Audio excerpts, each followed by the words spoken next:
معلول وقفشه، علي معلول يا ولد يا ولد، علي معلول ملك الحلول يسجل يا ولد يا ولد يا ولد يا ولد يا ولد. علي معلول في المقص، حتى جباسكي بيقول رايح معاه، لكن فين؟ لكن فين؟ في سرعتها وحلاوتها وقوتها، قول عليها زي ما انت عايز تقول. محمد شريف يحصل على الفاول، وعلي معلول بوان تاتش سحريه من التونسي. ممكن الشوط، معلول في اتجاه المرمى خطيرة، الله خلص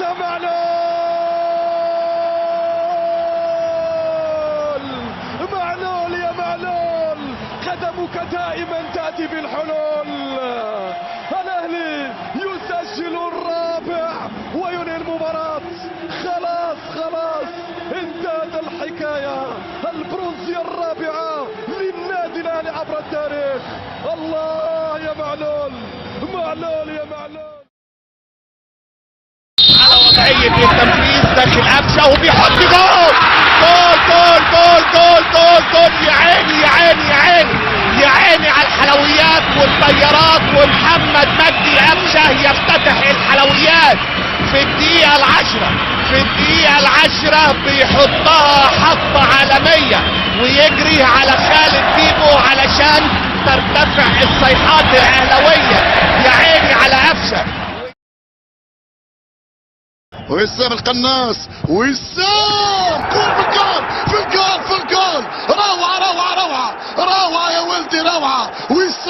وسام كورة رائعة جدا يسجلها الفلسطيني في شبكة بن وسام من بعيد، ارسلها في منتهى الروعة والثقة والجمال.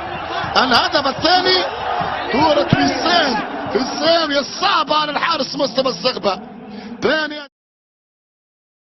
ضربة حرة مباشرة، وسام المتكامل جول الفدائي يعادل الكونغولي ابن فلسطين الحبيبة إلى 14.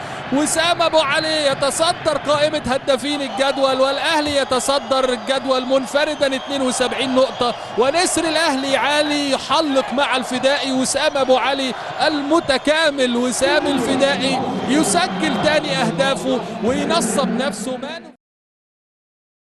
وضربة حرة للنادي الأهلي، وسام يلعبها يا ولد يا لعيب بالتخصص. وسام أبو علي برجله يسجل، بدماغه يسجل، بأي حتة يسجل. هدف تاني للنادي الأهلي، رغم ان النادي الأهلي مش في أفضل حالاته، ولكن وسام أبو علي بالتخصص يسجل قدام سيراميكا كليوباترا. لسه بقول والفاول بيتلعب، سجل الموسم اللي فات ضربة حرة من هدفين سجلهم، والنهاردة بيحضر بثالث أهدافه عشان يتساوى مع محمد مجدي قفشه كهدافين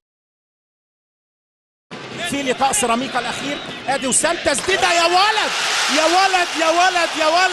وسام أبو علي الرايق مش ممكن.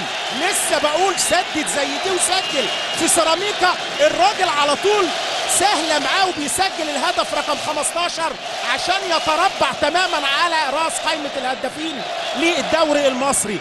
فاول قلت من مكان حلم، تتغير النتيجة بالكرة الثابتة بعد أقل من 9 دقايق. 25 متر، ادي يحيى بيسدد جول.